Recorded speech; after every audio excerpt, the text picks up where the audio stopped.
Vextal pressed his scaled fingers against the control panel of his stealth ship. The small craft hung in space like a shadow, invisible to the primitive sensors below. Through the viewing screen, he watched the human mining colony spread across the rocky surface of the planet they called Kepler 442c. Pathetic, he whispered in his native tongue. For 3 rotations, Vextal had observed these creatures. As the Empire's most experienced scout, he had studied 23 different species before their conquest. Each time, the pattern was the same. Watch, learn their weaknesses, report back to the fleet, then watch the glorious invasion unfold. But humans were different, not because they were stronger or smarter. No, they were different because they were so utterly weak. Vextal's triple-jointed legs stretched as he moved around his observation post. His 4 eyes could focus on different targets at once, a gift that made him perfect for this work. Right. Now, 2 eyes watched the main mining facility while the other 2 tracked individual humans moving between buildings. The creatures walked on only 2 legs. How they kept their balance was beyond him. Their skin looked soft and pink, with no natural armor or protective scales. Worse yet, they seemed to have only 2 eyes, both pointing in the same direction. How could they see danger approaching? From behind? Through his advanced listening devices, Vextal had learned some of their simple language. The miners had names like Dongsu and Haiwan. These 2 seemed to be important, always directing other workers and pointing at different mining sites. Dongsu was particularly amusing to watch. The human male stood barely as tall as Vextal's shoulder. His arms looked thin and weak, nothing like the powerful limbs of a Catherian warrior. Yet somehow, this fragile creature operated massive mining equipment that dug deep into the planet's surface. Hei-1 was even more puzzling. She was smaller than Dongsu and her voice was higher-pitched. Vextal had seen her lift heavy metal pieces that should have crushed her tiny frame. Either human gravity was much weaker than it appeared, or these creatures had some hidden strength. He suspected it was the former. Their technology was laughably simple. The mining equipment looked crude and slow compared to Catherian extraction systems. Their communication devices were large and clunky. Their transport vehicles moved along the ground instead of flying, which seemed incredibly inefficient. Most amusing of all were their defensive preparations. Vextal had spotted a few guard posts around the colony, but they were barely armed. The weapons looked like simple projectile devices, probably firing small metal pieces. Against Catherian energy shields and battle armor, such weapons would be useless. Vextal activated his recording device and began his initial report. Scout Vextal, 15th cycle, 3rd rotation of observation. Species designation, human. Planet designation, Kepler 442c, mining colony 774. He paused, watching Dongsu help another worker repair a broken machine. The human's movements were careful and precise, but slow. So terribly slow. Physical assessment. Bipedal mammals, average height 60% of Catherian standard. Apparent. Physical weakness suggests low gravity adaptation or poor evolutionary development. Skin appears unprotected by natural armor. Limited sensory capability with only 2 forward-facing eyes. Through his instruments, Vextal could hear conversations between the miners. They talked about simple things. The weather, their work schedules, something called family, that seemed to involve smaller versions of themselves. None of their talk suggested military knowledge or combat experience. Technological assessment, primitive mining equipment, basic communication systems, ground-based transportation only. No evidence of energy weapons or advanced defensive systems. Estimated technological level, 40% of current Catherian standard. Vextal switched his attention to the living areas of the colony. Humans seemed to gather in groups during their rest periods. They prepared food together, made strange noises that might have been music, and engaged in what looked like play activities. Some of the smaller humans ran around while larger ones watched and made sounds that his translator suggested were expressions of joy. It was all very strange. Most species, When faced with the harsh realities of survival on a frontier world focused entirely on work and defense, these humans seem to waste time on pointless social activities. Social assessment. Highly social species with a parent. Focus on non-productive group activities. No evidence of military hierarchy or combat training. Individuals appear to prioritize emotional bonding over defensive preparation. Vextal had seen enough. He began preparing his final recommendation, the one that would determine how the Empire would approach this conquest. Recommendation: Standard Invasion Protocol. Estimated resistance duration, less than 1 rotation. Suggested force allocation, minimal. Single battle group should be sufficient for complete subjugation. He was about to close the report when something caught his attention. Hei-Wan was standing near the main mining shaft, pointing at something underground. She was talking quickly to Dong-Su, and her body language seemed excited, not worried. Vextal focused his listening devices on their conversation. "The new tunnel system is almost ready," Hei-Wan was saying. "If we ever need to evacuate quickly, everyone knows the route now." Dong-Su nodded. "Good. And the supply caches?" "All positioned. Food, water, medical supplies, and—" She paused, looking around carefully before continuing in a quieter voice. "The other equipment Jinho requested." Vextal made a note to investigate. This Jinho character. Perhaps he was some kind of colony administrator. "Emergency drills tomorrow," Dong-Su continued. "Make sure everyone remembers the signals." "Emergency drills?" Vextal almost laughed. What could these weak creatures possibly be preparing for? The biggest danger on this world appeared to be equipment failure, or maybe some kind of natural disaster. Still, it showed they had some basic survival instincts. That was more than some species managed. Vextal sealed his report and prepared to transmit it to the fleet. Within days, Catherian ships would arrive to claim this world and its resources. The humans would probably surrender immediately once they saw the overwhelming power of the Empire. As his ship began its silent journey back to the rendezvous point, Vextal took one last look at the mining colony. Lights flickered in the windows of the living areas. Humans moved between buildings, going about their simple daily routines. Soon, all of this would belong to the Empire. The humans would be relocated to serve as workers on other worlds, if they were lucky. If they chose to resist, well, that would be their choice. But Vextal doubted they would resist. They seemed far too gentle for that. He settled back in his pilot seat and activated the navigation system. Tomorrow, he would deliver his report to Fleet Commander Zarthek. The day after that, the conquest would begin. It would all be over very quickly. The Catherian battlecruiser dropped out of hyperspace at exactly dawn local time. Vextal watched from the bridge as 3 smaller attack ships separated from the main vessel and began their descent toward the mining colony. Fleet Commander. Zarthek stood beside him, all 4 arms crossed in satisfaction. "Your report was most thorough, Scout. A simple operation, as you predicted." Vextal nodded, but something felt wrong. His scout ship's sensors were picking up unusual activity from the colony below.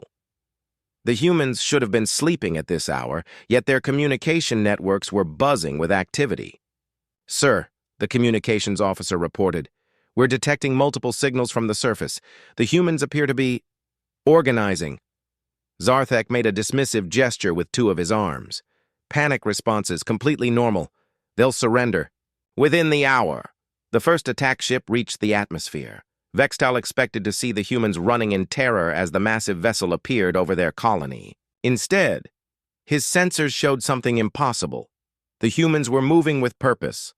"Landing Zone Alpha is clear," came the voice of Strike Leader Mordak over the comm. "Beginning descent to Colony Center." But as the ship approached the main landing area, something streaked up from the ground. A crude missile, barely more than a mining explosive strapped to a guidance system, struck the ship's starboard engine. "What was that?" Zarthek demanded. On the viewing screen, they watched. The attack ship wobble but continue its descent. The weapon had been too primitive to cause serious damage, but the fact that the humans had fired at all was surprising. "Sir, I'm reading massive movement in the underground tunnel systems," the sensor operator reported. "It looks like the entire population is relocating." Vextal felt the first twinge of unease. During his observations, he had noted that the humans had extensive mining tunnels, but he had assumed they were just for resource extraction. Now it seemed the tunnels might serve another purpose. The second attack ship reached the surface and disgorged its complement of Catherian warriors. Through the communication channels, Vextal could hear Strike Leader Mordak's reports. "Colony center secured. No resistance encountered. Humans have abandoned surface facilities." But even as Mordak spoke, explosions began echoing across the colony. One by one, the main mining facilities erupted in flame and twisted metal. "They're destroying their own equipment," Zarthek said in disbelief. "What kind of species destroys its own resources?" Vextal didn't answer, but his unease was growing stronger. This was not the behavior of a species ready to surrender. More. Reports came in from the surface teams. The humans had vanished completely from the surface, leaving behind only burning buildings and collapsed mine entrances. Worse, they had taken all their portable equipment with them. "Strike Leader Mordak, begin sweeping operations in the tunnel systems," Zarthek ordered. "Acknowledged, Fleet Commander. Deploying teams into accessible shafts now." The first sweep. Team entered the tunnels 20 minutes later. For a while, their reports were routine. Empty corridors, abandoned equipment, no signs of human presence. Then the communication started breaking up. Team 7 reporting, "Strange readings ahead. Looks like some kind of... Wait, what is that?" The comm channel filled with static, then went dead. "Team 7 report." Mordak's voice crackled over the speakers. "Silence." "Team 6, investigate Team 7's last known position." More silence. Then a different voice came through, strained and urgent. "This is Team 6, Leader. We found them, sir. They're trapped. Some kind of tunnel collapse. But, sir, this wasn't an accident. The support beams have been cut." Vextal's 4 eyes widened. The humans had prepared this. They had turned their own minds into traps. Over the next hour, the reports grew worse. Teams were getting lost in the tunnel maze. Others were finding their routes blocked by sudden cave-ins. 3 more groups went silent after reporting strange noises in the darkness ahead of them. Then the psychological warfare began. "Attention, Catherian forces," a human voice said over their communication channels. "This is Jin Ho, Security Chief of Mining Colony 774. You are trespassing on human territory." Zarthek gestured angrily at the communications officer. "How are they accessing our frequencies?" "Unknown, sir. They appear to have modified their equipment to match our protocols." The human voice continued. "You have 1 hour to withdraw your forces and leave this system. If you do not comply, we will consider this an act of war." Zarthek made a sound that might have been laughter. "They're threatening us. With what? Their mining equipment." But as if in answer to his question, explosions began rocking the attack ships on the surface. The humans had somehow rigged more explosives around the landing zones. The blasts weren't powerful enough to destroy the ships, but they were causing damage. "Sir," came Mordak's voice, now clearly strained. "We're taking casualties down here. These tunnels are like a maze, and the humans know them perfectly. They're using some kind of guerrilla tactics." Vextal had never heard that term before, but the meaning became clear as more reports came in. Small groups of humans were appearing from hidden passages, attacking Catherian patrols, then vanishing back into the tunnel network before reinforcements could arrive. "How many humans are we facing?" Zarthek demanded. "Unknown, sir. We estimate maybe 200 in the entire colony, but they seem to be everywhere at once." The human voice returned to their communications. "You now have 45 minutes to withdraw. I should mention that we've been monitoring your ship since you entered this system. We know your weapon configurations, your shield frequencies, and your hull composition. That was impossible. Vextal had observed these humans for days. They had no advanced sensors, no military intelligence capabilities. How could they have learned so much so quickly? Furthermore, the voice continued, we've already transmitted detailed information about your forces to the Human Colonial Defense Network. Other colonies are now preparing for your arrival. Zarthek's 4 arms were now gesturing frantically. Tactical, I want a full assault on those tunnels. Use whatever force necessary to root them out. But the tactical officer's response was not what he expected. Sir, we're having difficulty mapping the tunnel system. Every time our scanners penetrate a section, the humans collapse that area and open new passages elsewhere. It's like they're rebuilding the maze in real time. Down. In the tunnels, the situation was getting worse. Strike leader. Mordak reported that his forces were being split up and isolated. Human voices echoed through the passages, calling out warnings to each other in their strange language. But the voices seemed to come from everywhere, making it impossible to pinpoint their locations. Team 12 has found some kind of workshop, came one report. They're manufacturing weapons down here, sir. Crude but effective, and there are supplies. Lots of supplies.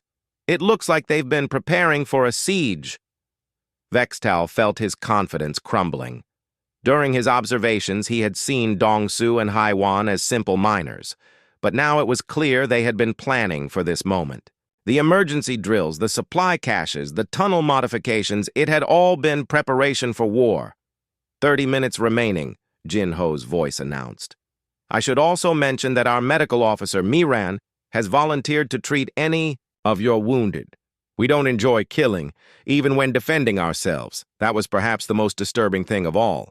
These humans were offering medical aid to their enemies while simultaneously fighting a guerrilla war against them. Zarthek was growing desperate. All units, fall back to defensive positions around the landing zones. We'll starve them out. But, even as he gave the order, more explosions rocked the surface. The humans had been placing charges around the Catherian positions while their forces were distracted in the tunnels. Vextal watched the tactical display in growing horror. Red icons marked Catherian casualties and equipment losses. Green icons showed confirmed human positions, but they kept moving, appearing in new locations faster than the computer could track. The humans weren't just resisting. They were winning. Fleet. Commander, came Mordak's voice, now barely controlled.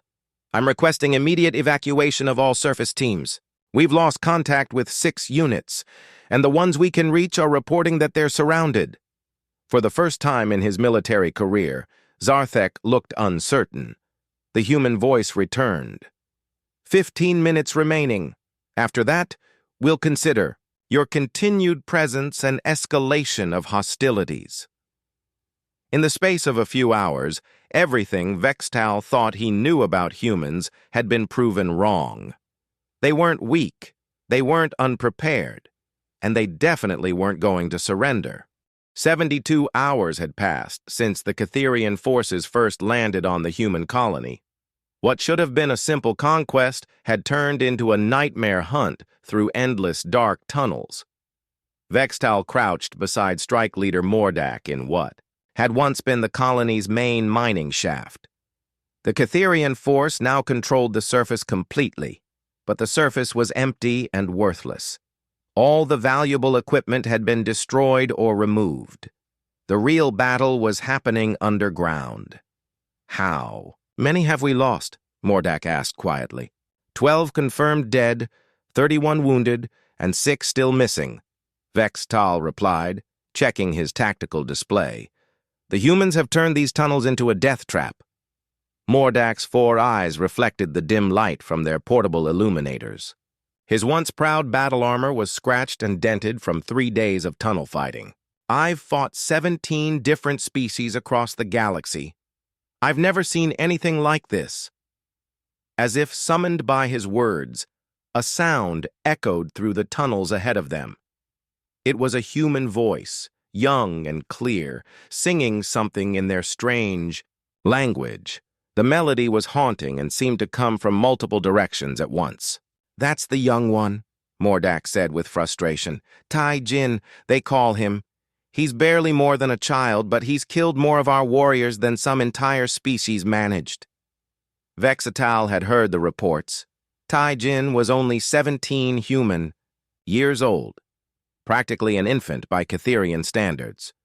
Yet this boy had single-handedly collapsed 2 major tunnel sections, trapping Catherian forces and forcing time-consuming rescue operations. How does a child learn such tactics? Vextal wondered aloud. The singing stopped abruptly. In the sudden silence, both Catherians froze. Experience had taught them that when the tunnels went quiet, danger was approaching. A small device rolled around the corner ahead of them. Vexatal recognized it immediately as one of their own sensor grenades, modified with human technology. "Down!" Mordak shouted. The explosion wasn't meant to kill them. Instead, it filled the tunnel with a cloud of metallic dust that interfered with their equipment. In the confusion that followed, they heard running footsteps and quiet human voices, coordinating movement. When the dust cleared, they found that their ammunition supplies had vanished. Somehow, in the few seconds of chaos, humans had crept close enough to steal their equipment without being detected. "This is impossible," Mordak muttered. "We have motion sensors, heat detectors, and proximity alarms. How did they keep getting so close?" The answer came from an unexpected source. Deep in the tunnel system, they could hear voices having what sounded like a casual conversation. Their translation devices picked up fragments. "Miran says the wounded Catherians are healing well. Haywan's new trap design is ready for Section 7. So Young wants to know if we can modify more of their equipment." Vextal realized with growing horror that the humans were using their own medical facility as a base of operations. Miran, the human medical officer, was treating captured Catherian wounded while simultaneously coordinating resistance activities. "They're not just fighting us," he whispered to Mordak. "They're studying us." Over the past 3 days, reports had been filtering in from various teams about human behavior that made no sense. Wounded Catherians were being treated with the same care as wounded humans. Captured warriors were being fed and given water. Some had even reported that humans tried to communicate with them, asking questions about Catherian culture and history.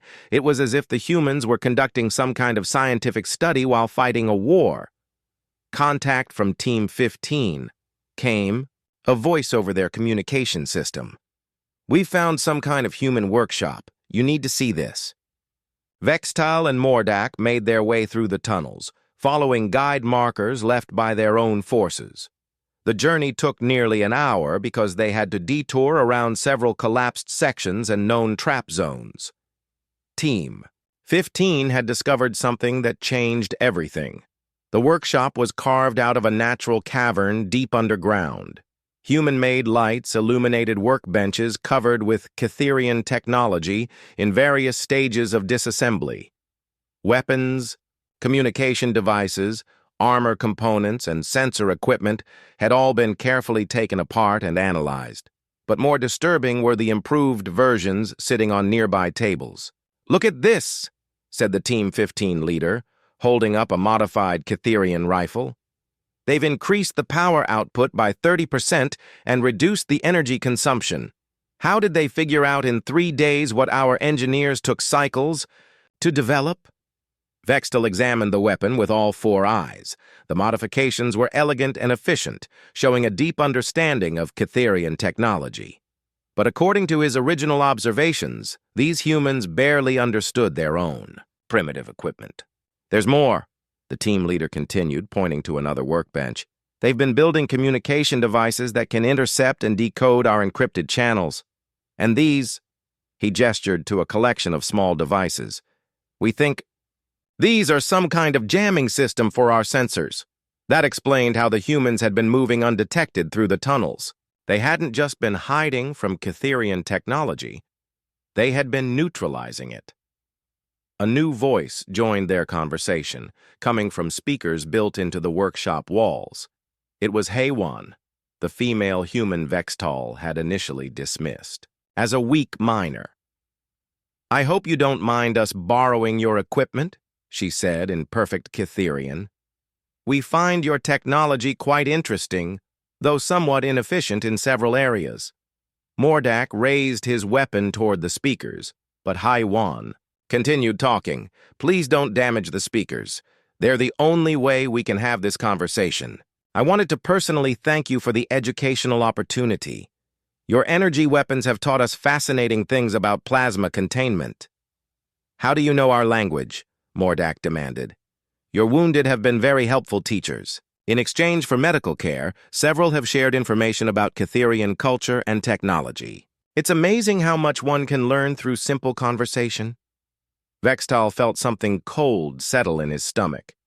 The humans hadn't just been treating captured Cytherians out of kindness.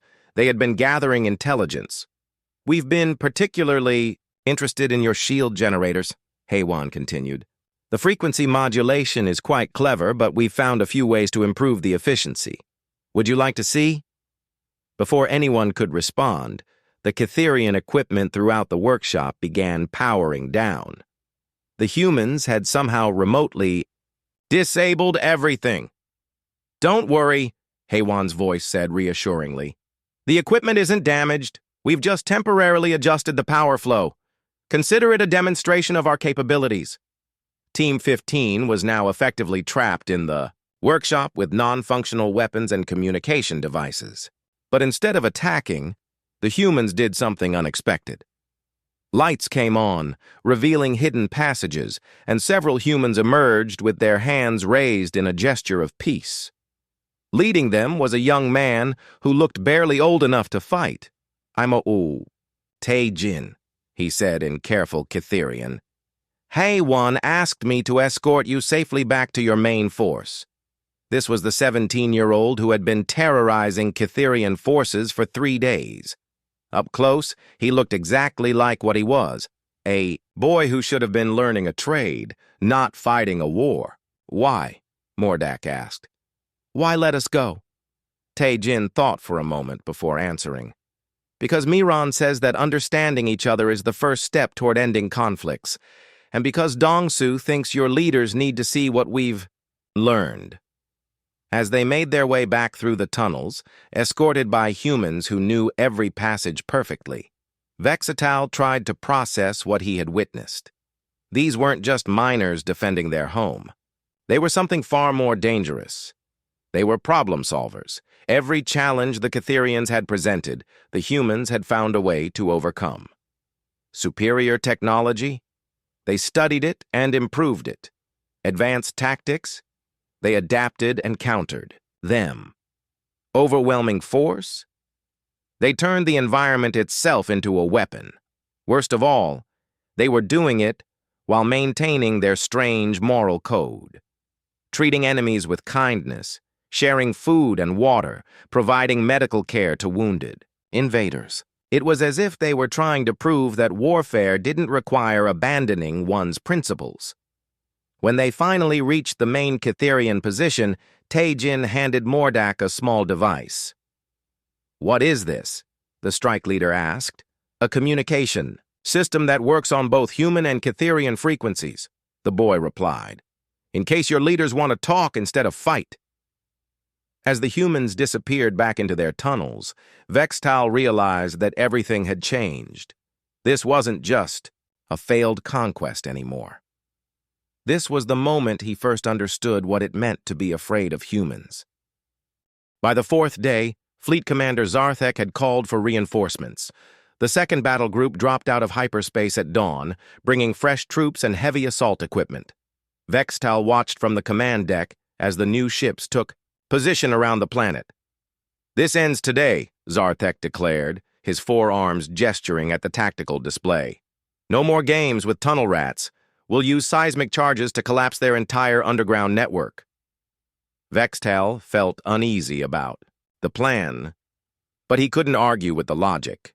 The humans had turned the tunnels into an impregnable fortress. The only way to win was to destroy the fortress entirely. The seismic charges were loaded into orbital bombardment pods. Each one carried enough explosive force to collapse several kilometers of tunnel network. Once deployed, the humans would have nowhere to hide. "Preparing for seismic bombardment," announced the weapons officer. "Targeting underground complexes in sectors 1 through 15. But as the first bombardment pod launched toward the planet, something impossible happened. A beam of energy reached up from the surface and intercepted the pod mid-flight. The explosion lit up the sky, but it was safely distant from both the surface and the orbital fleet. "What was that?" Zarthek demanded. "Sir, it appears to be some kind of defensive beam weapon. Origin point is impossible. It's coming from the mining colony itself." Through the viewing screens, Vextal could see a new structure that hadn't been there the day before. It looked like a massive antenna made from salvaged mining equipment, jury-rigged with technology that he now recognized as modified Cytherian components. "They've built an orbital defense system," he said in disbelief. "In 4 days." The communication channels crackled to life with a familiar voice. It was So Young, the human female who worked as their chief engineer. "Attention, Cytherian fleet," she said cheerfully. "We hope you enjoyed our little demonstration. Your seismic charges are quite powerful, but not particularly well shielded against targeted energy disruption." Zarthek gestured frantically at the weapons officer. "Fire all. Bombardment pods simultaneously. They can't stop them all." 6 more pods launched toward the planet. But instead of the single defense beam they expected, multiple beams reached up from different locations across the colony. Every pod was intercepted and destroyed harmlessly in the upper atmosphere. "How many defense systems do they have?" the tactical officer asked. So Young's voice answered as if she had heard the question. "We've been quite busy these past few days. Your technology is remarkably adaptable once you understand the basic principles. We've made several improvements to the design, though. Better targeting systems, more efficient power consumption, and much faster recharge rates." "Impossible," Zarthek muttered. "Those defense systems require massive power sources and sophisticated targeting computers. They don't have that kind of infrastructure." "Oh, but we do," So Young replied. "We've been mining this planet for 15 years. Do you know how much power a mining operation requires? How precise the targeting systems need to be? We've simply repurposed existing equipment." Vextal realized the horrible truth. The humans hadn't built new weapons. They had turned their entire mining operation into a military installation. Every piece of equipment, every power system, every targeting sensor had been converted for war. "Furthermore," So Young continued, "we've made contact with the Human Colonial Defense Network. 3 naval squadrons are currently en route to this system. They should arrive in approximately 18 hours. That changed everything. Fighting a small mining colony was one thing. Fighting actual human military forces was entirely different." "Sir," the communications officer reported, "we're detecting massive energy signatures from the planet's surface. It looks like they're powering up additional systems." On the tactical display, new icons appeared around the mining colony. Whatever the humans had been building during the night, it was much larger than simple defense systems. "This is Jin Ho," came another human voice over the communications. "We're prepared to discuss terms for your withdrawal from this system." Zarthek's response was immediate. "We don't negotiate with primitives. All ships, prepare for close-range assault. We'll land troops directly on their positions." But even as he gave the order, the human defense systems began targeting the Cytherian ships themselves, not to destroy them, but to disable specific systems. Precision beams struck communication arrays, sensor clusters, and weapon turrets. The humans weren't trying to kill them. They were surgically removing the fleet's ability to fight. "Shields holding," reported the defense officer. "But they're targeting our equipment with impossible accuracy. It's like they know exactly where every critical system is located." They probably did, Vextal realized. For 4 days, the humans had been studying captured Cytherian technology. They knew every weakness, every vulnerability. "Landing ships away," announced the flight controller. 12 assault craft heading for the surface. But the landing ships never reached their target. As they entered the atmosphere, they encountered something that shouldn't have existed. A network of defensive satellites, hastily constructed but perfectly positioned to create overlapping fields of fire. "Where did those come from?" Zarthek demanded. The answer came from an unexpected source. Tai Jin's voice, the 17-year-old boy who had been leading them through the tunnels, came over the communications with obvious pride. "We launched them last night using modified mining rockets. Not very sophisticated, but they don't need to be. We just need them to stay in position long enough to discourage visitors." Vextal watched in fascination as the improvised satellites began coordinating their fire. The technology was crude by Catherian standards, but it was being used with devastating effectiveness. Landing ships were forced to abort their approaches as defensive fire bracketed their positions. "This is insane," muttered the tactical officer. "How are they coordinating all these systems? They don't have a military command structure." But they did, Vextal realized. They had something better. Every human in the colony was part of a single, coordinated defense network. Dong-Su coordinated ground operations. Hei-Wan managed the technical systems. Jin-Ho handled overall strategy. So-Young oversaw weapons development. Mi-Ran provided intelligence from captured prisoners. And even Tai Jin contributed with his knowledge of the local terrain. They weren't following military protocols. They were improvising solutions in real time, adapting to every new challenge the Catherians presented. "Fleet Commander," came a report from the second battle group. "We're reading massive power buildup from the planet's surface. They're charging some kind of superweapon." Through the viewing screen, Vextal could see energy gathering around the makeshift defense installations. But instead of targeting the Catherian ships, the energy beams reached out into space, connecting with something that hadn't been there before. "Sir, we have new contacts," announced the sensor operator. "Multiple ships approaching from hyperspace. They're human." The Colonial Defense Network had arrived 18 hours ahead of schedule. 3 human naval squadrons dropped out of hyperspace in perfect formation. Their ships were smaller than Catherian vessels, but appeared to be heavily armed and well-coordinated. "Attention. Catherian forces," came a new voice over the communications. "This is Admiral Park of the Human Colonial Navy. You are in violation of interstellar law and are ordered to withdraw immediately." But what happened next shocked everyone on the Catherian command deck. The energy beams from the planet's surface connected with the human naval ships, and suddenly the entire defensive network was operating at 10 times its previous capacity. "They've networked their planetary defenses with their fleet," the tactical officer said in amazement. "Every human ship is now part of their defensive grid." Zarthek stared at the tactical display in disbelief. What had started as a simple conquest of a mining colony had become a full-scale naval engagement against a prepared and coordinated human force. "Sir," came Mordak's voice from the surface, "the humans are offering to negotiate safe passage for all our forces. They're guaranteeing medical treatment for our wounded and safe escort to the system boundary. Even now, in the moment of their victory, the humans were offering mercy to their enemies." "Fleet Commander," the sensor operator reported, "I'm detecting additional human reinforcements approaching. Multiple battle groups, sir."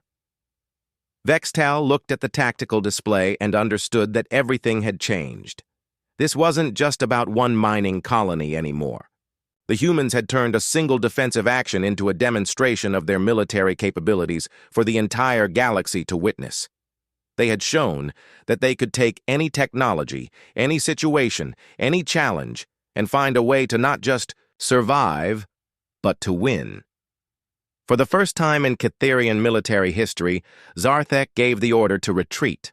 Vextal's escape pod drifted silently through space, its damaged engines barely functional. The life support systems beeped quietly in the darkness, counting down the hours he had left before the recyclers failed completely. He had been recording his final report for 6 hours now, trying to capture the truth of what had happened at the human mining colony. But words seemed inadequate to describe the horror he had witnessed. not the horror of violence or death, though there had been plenty of that. The real horror was the moment when he realized that everything the Catharian Empire believed about conquest, about superiority, about the natural order of the galaxy, was completely wrong. Personal log, Scout Vex Tal. Final entry. He spoke into the recording device. It has been 12 hours since the retreat from human space. I am the only survivor of my reconnaissance team. Through the small viewing port, he could see the distant lights of human ships searching the debris field. They were looking for survivors, both Catharian and human.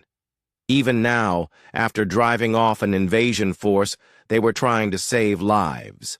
I must record what I learned so that others might understand. The humans are not what we thought they were. Vexatal's 4 eyes closed as he remembered the final moments of the battle. He had been aboard Strike Leader Mordak's command ship when the retreat order came. They had been loading wounded Catharian soldiers when the humans contacted them directly. It had been Miran, the human medical officer, speaking in flawless Catharian. We understand you have wounded who need immediate medical attention. Our facilities are available to treat them before you leave. Mordak had been suspicious, naturally. Why would you help your enemies? Miran's answer had shaken everyone who heard it. Because they're not our enemies anymore. They're just injured people who need help. Even in retreat, even after defeating a superior force, the humans had offered medical aid to the invaders who had tried to conquer them. During the final evacuation, Vextal continued recording, I witnessed something that changed my understanding of human nature forever. He remembered Dong Su, the mining foreman who had turned out to be a tactical genius, personally carrying wounded Catharian soldiers to the human medical facility. This was the same human Vextal had initially dismissed as weak and pathetic. The human called Dong Su approached me as I prepared to evacuate. Vexatal spoke into the recorder. He handed me a data crystal containing detailed records of our engagement. When I asked why he was giving military intelligence to his enemy, he said something I will never forget. Dong Su's words echoed in Vextal's memory. We're not enemies. We're just two species who misunderstood each other. This information might help prevent future misunderstandings. The data crystal contained everything. Technical specifications of human defensive systems, tactical analyses of Catharian weaknesses, even suggestions for how the Empire might modify its equipment to be more effective. The humans were literally teaching their former enemies how to fight better. I began to understand that human warfare is unlike anything we have encountered. Vextal continued. They do not fight to dominate or destroy. They fight to survive and protect what they value. Once the threat is eliminated, they immediately return to their natural state of curiosity and cooperation. He remembered Haywan showing him the modified Catharian weapons they had developed during the battle. She had been genuinely excited to share her engineering improvements, as if she were discussing a fascinating puzzle rather than tools of war. Your plasma containment system is quite ingenious, she had told him. But if you adjust the magnetic field geometry like this, you can increase the efficiency by 40% while reducing power consumption. She had been teaching him how to make better weapons, even though those same weapons might one day be used against humans. The most disturbing revelation, Vextal recorded, is that the humans were never in any real danger. This was the truth that had shattered his worldview completely. As the Catharian forces retreated, So Young had given him a tour of their defensive installations. What he saw there had filled him with a terror deeper than any battlefield experience.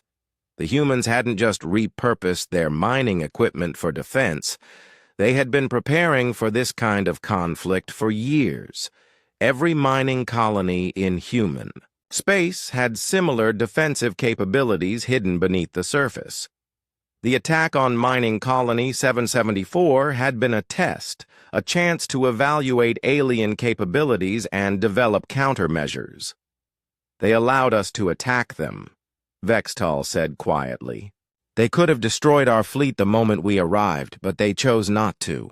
Instead, they used our invasion as a learning experience. The evidence had been undeniable. The human colonial navy had arrived with perfect intelligence about Cytherian ships, weapons, and tactics, intelligence that could only have been gathered during active combat. Every move the Cytherians had made, every tactic they had employed, had been carefully observed and analyzed by human forces. The mining colony had been a laboratory, and the Cytherian invasion force had been unwitting test subjects. But the most terrifying aspect of human nature, Vextal continued, is their refusal to accept defeat, even when defeat would be logical. He remembered Tae-Jin, the 17-year-old boy who had fought Cytherian warriors with improvised weapons and teenage determination. When asked why he hadn't simply surrendered when faced with overwhelming odds, the boy had looked confused by the question. "Surrender?" he had said. But then, who would protect the colony? It hadn't occurred to him that surrender was an option. Faced with superior technology and trained soldiers, his response had been to learn, adapt, and fight harder. Not because he enjoyed violence, but because protecting his community was simply what one did.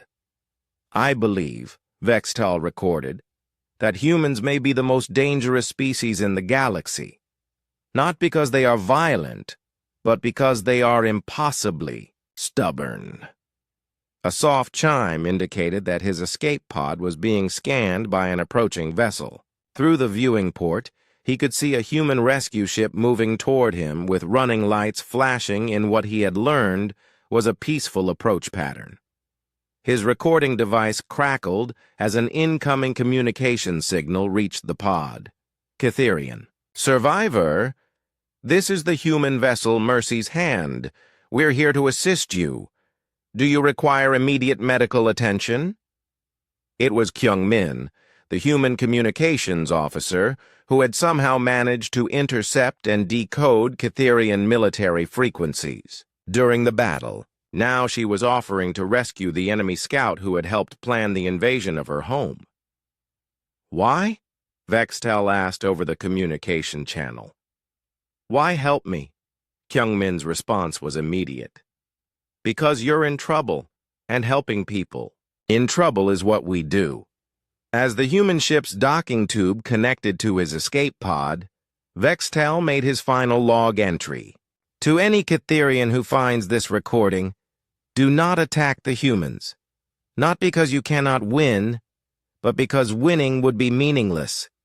They will study your tactics, improve your technology, treat your wounded, and offer you friendship even as you point weapons at them." The airlock opened, and Miran floated through in a rescue suit, carrying medical equipment and wearing the same kind smile she had shown to wounded Cytherians during the battle. "Are you injured?" she asked in careful Cytherian.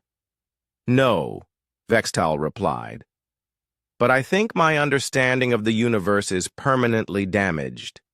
Miran laughed, a sound that would have seemed threatening from any other species but somehow conveyed only warmth and amusement from a human. "That's the first symptom of getting to know humans," she said.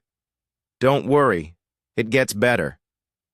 As the rescue ship turned toward the human colony, Vextal realized that his greatest fear had come true. He was no longer sure which side he wanted to win if the Cytherian Empire ever encountered humans again. For the first time in his life, he was beginning to think like a human, and that, more than any weapon or defensive system, was the most terrifying thing they had done to him. "Final note," he whispered into the recorder. "Recommend immediate withdrawal from human space. Do not engage. And under no circumstances should the Empire underestimate their capacity for friendship. He paused, then added, It may be more dangerous than their capacity for war. The recording device clicked off as the human ship carried him toward an uncertain future, where the line between enemy and friend had become impossibly blurred.